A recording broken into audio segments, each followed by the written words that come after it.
Hi, in this lesson, we're learning about cybersecurity fundamentals for e-learning companies. So that way you can protect yourself from hackers, keep your business safe, and survive in this crazy world.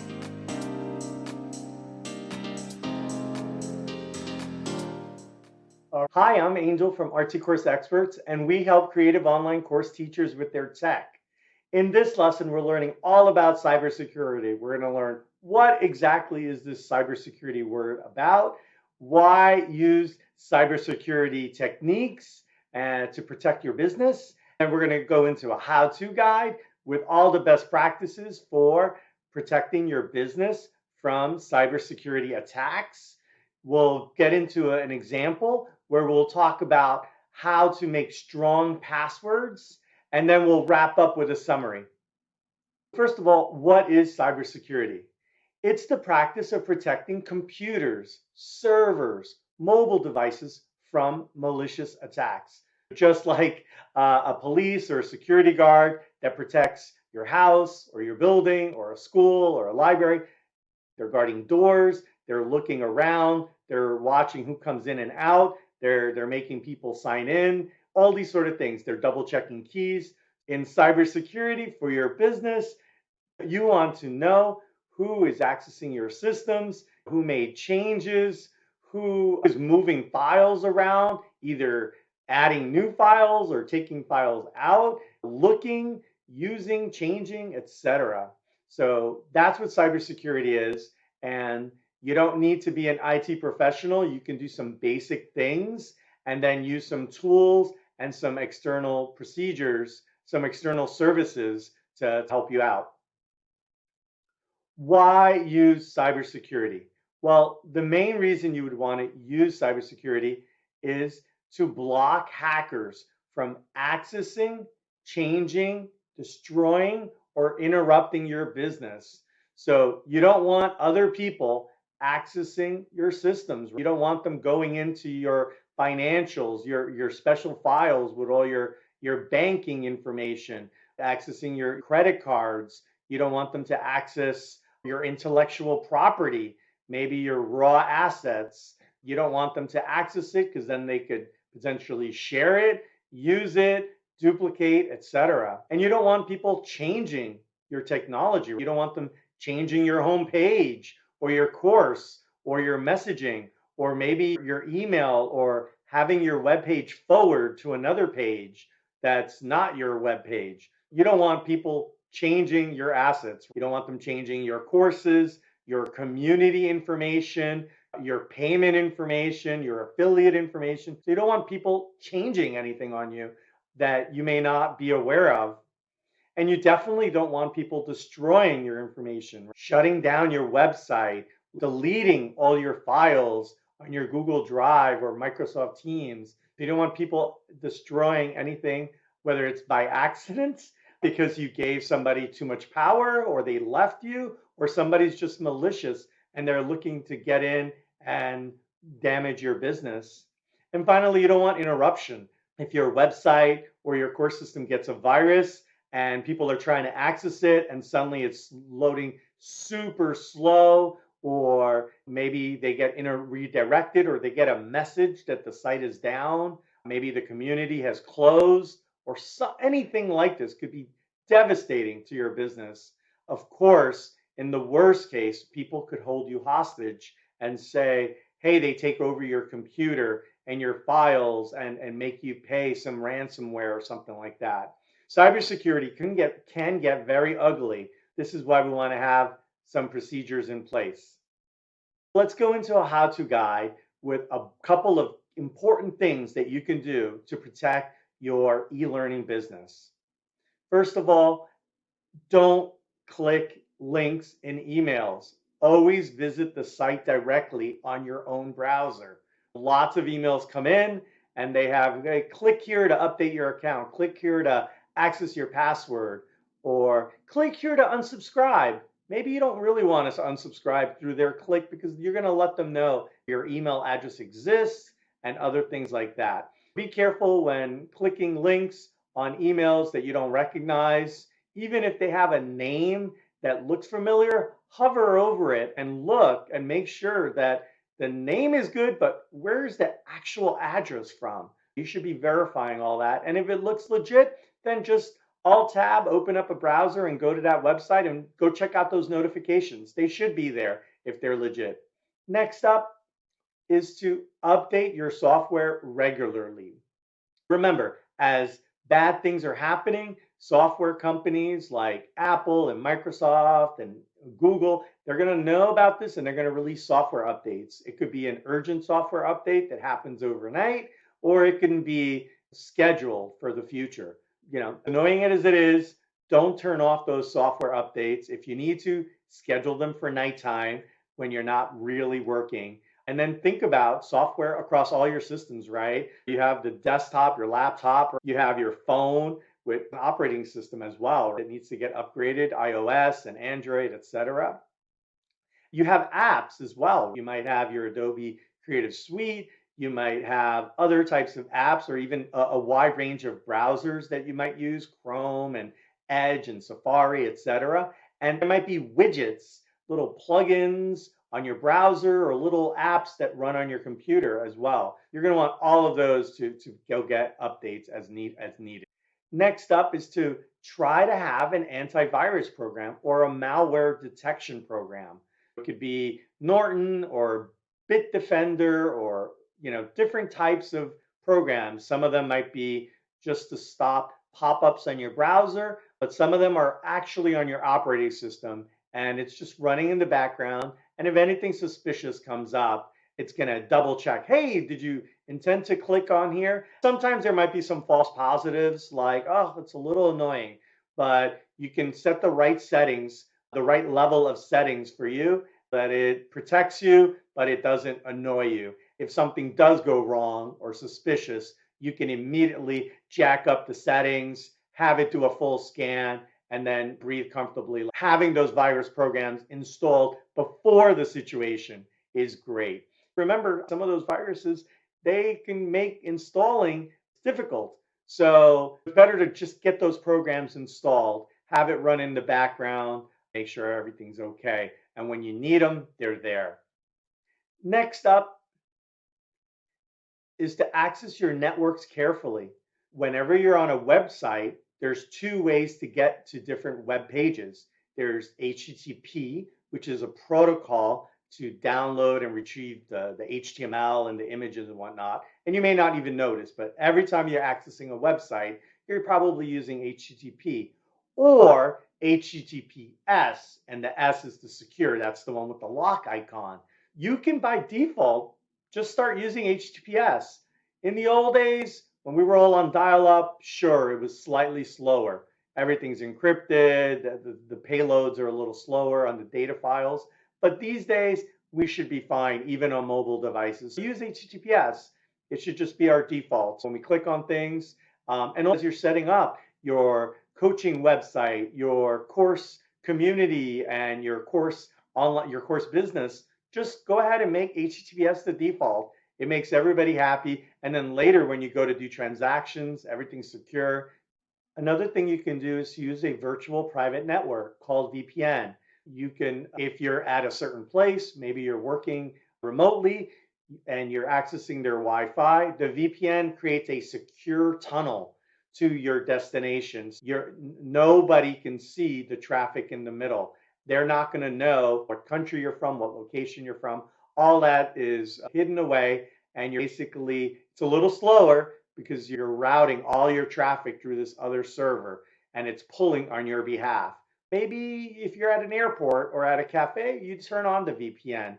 Use HTTPS to encrypt everything, turn on the VPN, and have it in your background so that you can use it. And then the same thing is to, and in addition, you may want to limit your free Wi-Fi, whether it's at a cafe or an airport or a hotel lobby. Use it sparingly. So you have a mobile device that has a hotspot, use your mobile device. If you are using a free Wi-Fi in a location, make sure you're using HTTPS or turn on a VPN. The next tip is to install a firewall. Install a firewall. This is like a fancy router at home. So you may have a little box that comes with your internet service provider that is kind of like a fancy modem. But in addition to that, you should have a firewall. So you have this device, it pulls from your internet service provider, and it may have a few ports and it may have Wi-Fi, but you can have another device immediately afterwards that's a firewall. Now, some ISPs provide a router slash firewall, and that's great. But if you're not sure or you have a very simple internet connection, then go ahead and add another box. Basically, it's almost like it could also be, yeah, never mind. The firewall will block inbound traffic into your home or work. This firewall device is going to make sure that no weird traffic is sniffing inside your home, right? Your cameras, your devices, your computer, your kids' devices, etc. The firewall is going to make sure that no external traffic is coming into your house that hasn't initiated from you. If you, from within your house, go and access Facebook or your course or some other website, it knows that you from inside the house went out. And when that packet comes back in from those places, it knows that you started those sessions. But if an external device just goes and tries to snoop around your house, it will not let those packets in your house. That's what a firewall does. It does other things as well. You can block certain types of traffic. The next tip is to make backups. If you have to make a manual backup and you set like a calendar reminder to copy your files to USB, if something bad does happen, you have an offsite, you have a backup that you can restore in case you have to reformat your entire computer. And it does happen if a virus gets very ugly. You want backups that are automatic. Maybe it's behind the scenes. It's using an online cloud, so it's not even in your computer. It's backing up off-site, which is great. Whenever the computer has some free time and it detects that there were some changes, it uploads just those changes. It's not constantly uploading all the files. Having a backup system is going to protect you. You're thinking as a business owner, you may want to have that backup license available to all your team, whether they're contractors, employees, yourself. Maybe you have two computers, one at home, one's your laptop that you take on the road, one in the office. Just get backups working on all the systems. Sometimes operating systems also have a backup, but it might be limited to one snapshot. In addition to that, whenever you can, there are other hosting services that provide backups. Turn on backups for your websites and other applications. You have backups of your computers, have some backups active of your server computers. Next is to use two-factor authentication, sometimes written as 2FA. So two-factor authentication says when people try to log into certain accounts, let's just say they're logging onto your bank account, if two-factor authentication is turned on, they're going to go send a message to your mobile phone or maybe your email. That way, if somebody does have your password to a website, it leaked, it's out there, whenever you try to log in, or somebody maliciously looks over your shoulder and they're trying to log in, two-factor authentication is going to send you a message, and that extra authentication is required in order to log into your account. It could be a little bit annoying, and on some commonly used accounts, you may not want to turn on two-factor authentication. But if you have a big following and you're potentially at risk, then go ahead and turn on two-factor authentication for that credential. Maybe in the future, we might have to do this for everything. Sometimes two-factor authentication happens through an email. Sometimes it can happen through your phone. There's different systems. There's a couple of different ways, but for those critical accounts like your bank or your business, then you should definitely turn on two-factor authentication. Finally, last tip is to set up multiple accounts on important systems. So every account might have different roles. As an example, you as the owner of your coaching website, you may have an admin account. For example, you as the owner of your coaching website may have an admin account to your website. But as you're updating the blog, you may not want to use your admin account. You may want to have it, save it aside, and then use this other role that's like editor. And so you're updating your blog, you're using your editor role, and if anything were to happen, you could go and use your admin account to make changes, to remove that secondary role, etc. Think about having potentially multiple accounts on different systems. In your operating system, there might be an admin account, but on your day-to-day work, you could just act as a user because you're just using the browser. You don't have to go in and log in on your computer as the admin or log in on your course website as the admin. You can only log in as an admin when you need to do admin stuff like do a major change, remove a course, add an application. And only when those things are required, you can use the admin account. Most of the time, you're just using this sort of super editor power user mode, and that's great. If something were to happen, your main account were compromised, you can then go and use your power account to do other stuff, but at least you're not daily using your Power admin account. You're only using that for when you need it. It's a little tricky, but as you're creating websites, communities, courses, etc., you're going to see that you have the ability to create multiple users. Even you as the owner might have two levels. And definitely for your team, you may want to have reduced roles that they can access stuff, but don't just give away the admin rights because if something does leak, then you have these power users out there that be potentially malicious. Let's go over some tips on how to make strong passwords for you and your team. First of all, avoid short passwords. These days, 4, 5, 6 characters, not enough. These computers can run programs and they can loop through and find the passwords. So just keep retrying until they break in. In some cases, some systems might be smart enough to add delays to slow down brute force attacks. The point is, avoid short passwords. Start thinking more than 6 letters. More, I know it's convenient, but these days there's just too many attacks. Big companies are using 16-character passwords. I'll go over some tips on what you would type that you can build a more powerful password.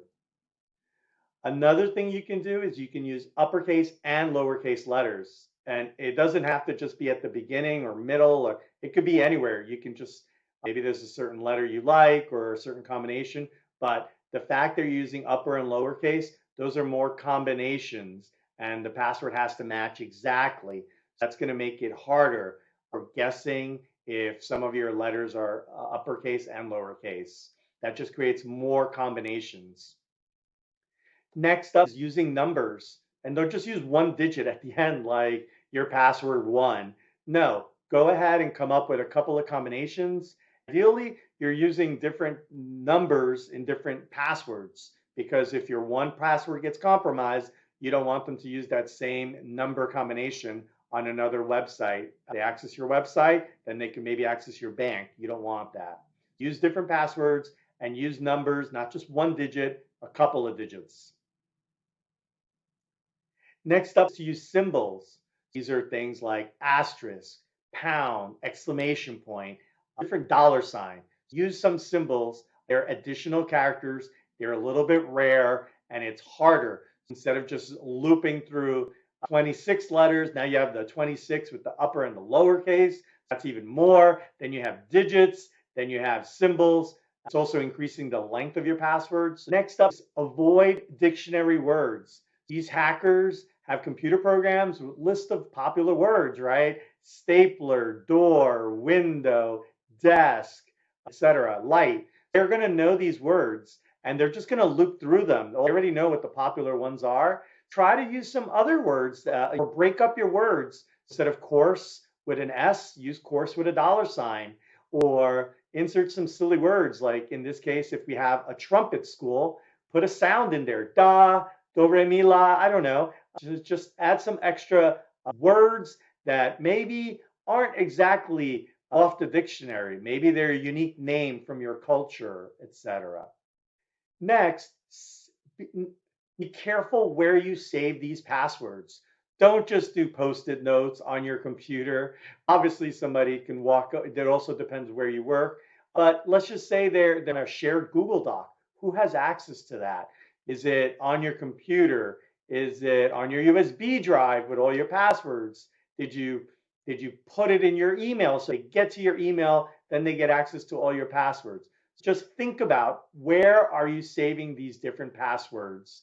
And I like to break them up. I like to have personal passwords, and then I have business passwords. And then within the business passwords, there's different groups. There's passwords for content marketing, and then there's passwords for financial, HR, legal. Just break them up into different places, who has different access, etc. Next is, don't reveal passwords and limit sharing. You can use tools like plugins like LastPass or Dashlane, and so that your contractors, your freelancers, can access your websites without ever seeing the password. So basically, use their browser, they go to the website that you gave them rights for, they right click and it fills in the password. They don't ever even know what it is. If you need to, you can change your password, or if they leave, you can take away the rights from them on those password programs. Next up is to limit the sharing of those. In addition, you could limit the sharing of who gets those passwords. Not everybody needs your full password list. Your VA might need something, your social media person might need something else, your instructional designer might need other content, or your community manager. Break up your content, your different passwords, your different tools, apps, your different systems, and only give the people what they need. Don't just give them extra. If they need it, they can come ask for it, and it won't be so difficult. But instead of everybody having passwords, that's going to be risky, and that could lead to problems. Not necessarily because they are malicious, but because then there's more opportunities. Maybe one of your workers gets a phishing attack, and because they clicked something on an email, they got access to all their files. And one of those files happens to be all your passwords. You don't want that. Limiting exposure is going to be a smart strategy for your business. Finally, you should change passwords. Periodically, you may want to just change your password. You may want to go back and look and say, "Oh my gosh, that was a ridiculous, that was a terrible password. I just created it when I created that account. Let me go and level that password up."